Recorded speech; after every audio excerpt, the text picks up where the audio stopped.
Alors, c'est parti pour ces Manjaro en version XFCE. Manjaro XFCE, pas autre chose.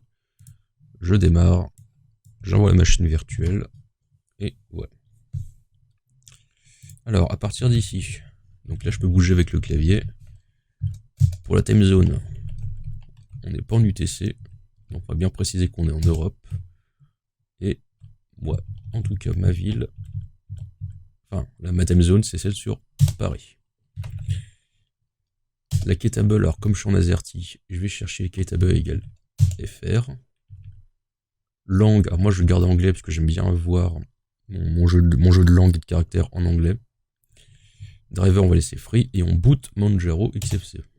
Et donc voilà, on arrive sur Manjaro XFCE. Et quand on arrive, on a une petite fenêtre ici qui s'appelle Manjaro Hello, qui nous dit la bienvenue sur Manjaro, ils sont gentils.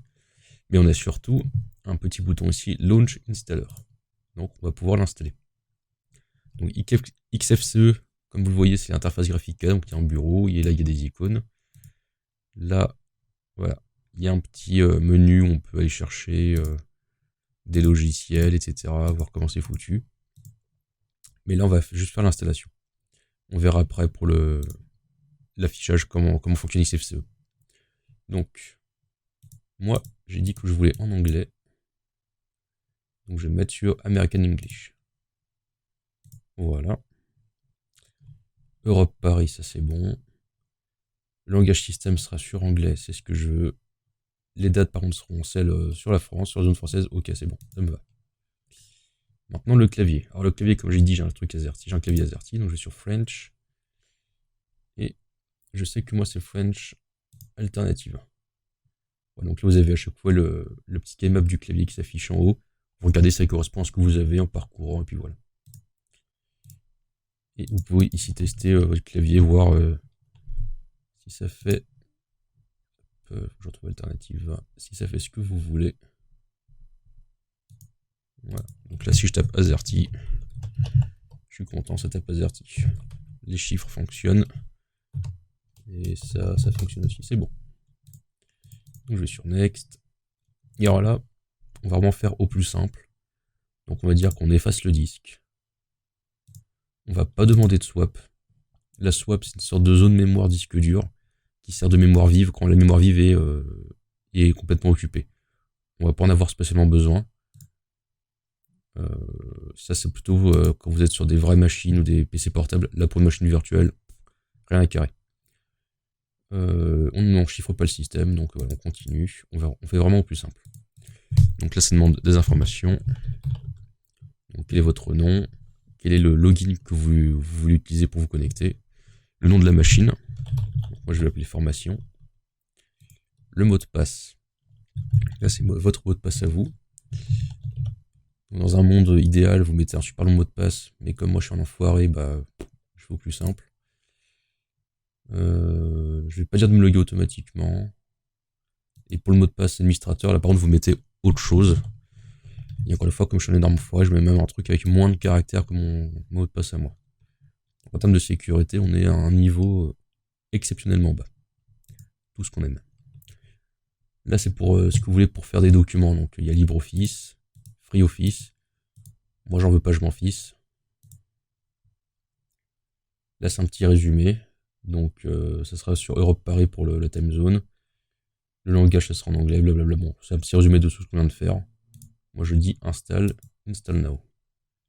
Et là, c'est parti, il va falloir attendre. Ok, l'installation est terminée.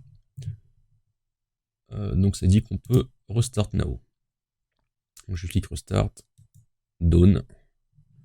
Et là, c'est en train de redémarrer. Alors, je vais faire juste quelque chose. Ouais.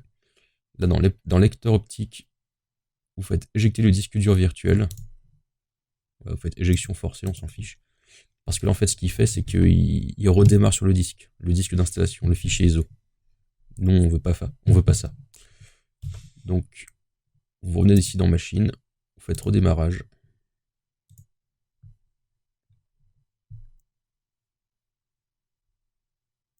Et si tout va bien, toujours dans un monde idéal, etc., il devrait être en train de démarrer.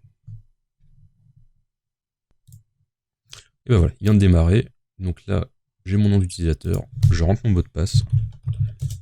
En plus, c'est bien, c'est directement grand écran, on est content. Alors moi, je mets mes notes. Installation. Ok, graphique, c'est bon. Full screen, c'est bon. Donc là aussi, il me donne un petit hello, mais là, il n'y a plus d'installation, hein, parce que Manjaro est installé, c'est bon. Donc là, il y a la documentation, etc., quelques informations, on s'en fiche. Là, vous pouvez dire, je veux que tu arrêtes de me lancer ça au début, ou alors je veux le garder. Bon, ça c'est vous qui voyez. Et donc à partir d'ici, il me reste deux choses à vous montrer. Un, comment accéder à ce qu'on appelle le file manager, c'est-à-dire le logiciel qui sert dans mes documents, etc. Donc là, vous avez un petit répertoire qui s'appelle Home. Et si je clique dessus, voilà, j'ai cette fenêtre. Je vais y arriver. Qui apparaît. Je voulais la diagonale. Qui apparaît. Alors, je peux zoomer, contrôle-mettre, voilà. Donc je peux aller sur le bureau. Donc là, ce que je vois, c'est le bureau qui est ici. Je vais dans mes documents, etc. Bon, le truc en soi est vide, parce qu'on vient juste de créer le système, on vient juste de créer l'utilisateur. Donc voilà comment accéder à vos documents. Ça, c'est très important de savoir comment y aller, parce que dans la suite du cours, je montrerai des liens entre le terminal et le file manager. Donc ça, c'est pour le file manager. Maintenant, je vais vous montrer comment aller sur le terminal. Donc cliquez dans le petit menu qui est en bas. Il y a Terminal Emulator, vous pouvez faire clic droit dessus et Add to Desktop. Et là, il y a un petit raccourci vers le terminal. Je clique et ça me lance un terminal tout joli, tout ça. Hop. Alors, non, c'est pas ça que je voulais faire. Je vais le réduire, là, je vais zoomer un peu pour vous. Donc, c'est CTRL-SHIFT+. Et donc là, le terminal. Alors, j'ai quelques trucs à vous montrer parce que selon les versions qu'on utilise, on n'aura pas les mêmes commandes pour mettre à jour les machines, pour installer des paquets. Donc moi, ce que je vais faire là, c'est vous montrer au moins comment installer des paquets, comment mettre à jour la machine. Donc, pour Manjaro, pour mettre à jour les paquets, la machine, etc., il faut faire sudo. Ça, c'est pour avoir les droits administrateurs. Pacman, ça c'est le nom du logiciel qui va mettre à jour les paquets. C'est ce qu'on appelle un gestionnaire de paquets. On fait -s -u. Donc ça, c'est des informations qu'on donne à Pacman. En gros, ça sert à synchroniser, chercher des mises à jour et appliquer les mises à jour. Voilà, pour la première fois, comme on tape sudo pour la première fois, il nous donne un petit message. Attention avec sudo, comme ça donne les droits administrateurs, faites pas trop n'importe quoi. On dit qu'on est des gentils garçons ou des gentilles filles, et on dit oui, t'inquiète, tout va bien, je suis quelqu'un de très sympa. Et voilà. Et donc là, en faisant ça, on peut voir que j'ai déjà des mises à jour à faire. Donc j'ai un truc pour Android, Blueman c'est pour le Bluetooth, Curl, FreeBSD, voilà. Donc là, j'ai tous ces logiciels que je dois mettre à jour. Donc là, il me dit, est-ce que tu veux continuer avec l'installation? Là, j'ai YN. On devine que c'est yes, no. Et là, ce qui est cool, c'est que le Y, il est en majuscule. C'est-à-dire que si j'appuie sur Entrée, le logiciel, il va prendre en compte, il va appliquer automatiquement la lettre qui est en majuscule. Donc ça aurait été N en majuscule, il aura fait no. Mais là, comme c'est Y, j'ai juste appuyé sur Entrée. J'ai pas écrit yes, j'ai pas écrit Y. Le logiciel est très sympathique. Donc là, je mets à jour. Voilà, donc la mise à jour est terminée. Tous nos paquets sont à jour sur la dernière version, on est content. Maintenant, on va voir comment installer un paquet. Donc mettons, alors je sais pas si je l'ai, s'il existe déjà. J'avais pas prévu ça. Mettons que je veuille, j'ai Thunderbird aussi évidemment. Mettons, j'ai pas Chromium. J'ai Firefox, ok. Mettons que je veuille le logiciel Chromium comme navigateur et pas Firefox. Je fais sudo pacman-s Chromium. Voilà. Et là, il me dit, pour Chromium, bon, j'ai besoin de ces paquets-là. On lui dit, oui, d'accord. J'appuie sur Entrée. Là, il va me télécharger Chromium ainsi que les dépendances nécessaires. Les dépendances, c'est des paquets. C'est du code dont Chromium a besoin. Ça fait pas partie de Chromium, mais il a besoin de ces logiciels pour fonctionner.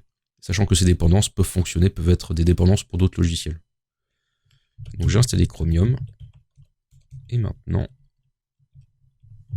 si j'arrive à écrire le mot Chromium, Voilà. J'ai Chromium qui se lance. Hop. Maintenant, si je veux le supprimer, si je veux supprimer Chromium, je fais sudo pacman-r pour remove et je reprécise Chromium. Voilà. Et là, il me dit, bon bah voilà ce que je vais supprimer Chromium. Je dis oui pour le supprimer, et Chromium est supprimé de mon système. Voilà, donc ça c'était pour mettre à jour et installer, désinstaller des logiciels sur Manjaro. Maintenant il me reste deux commandes à vous montrer. La première c'est reboot. Elle sert donc à redémarrer la machine. En mode graphique, vous pouvez aller là et chercher, c'est ici, et vous pouvez restart, donc c'est reboot. Mais en ligne de commande, bah voilà, c'est la commande reboot. Et vous avez aussi shutdown. Alors shutdown, si je le fais simplement comme ça, voilà, il me dit je vais faire un shutdown à telle heure. Donc en fait c'est 1 minute après avoir écrit shutdown. Si vous voulez aller plus vite, vous faites shutdown now. Et en faisant ça, bah, ça va shutdown now. Donc il n'y aura pas la minute d'attente. Donc voilà, vous savez à peu près maintenant vous servir de Manjaro. Donc rendez-vous au prochain cours où on fera un peu plus de commandes de terminal pour ne plus avoir utilisé d'interface graphique mais tout faire sur le terminal.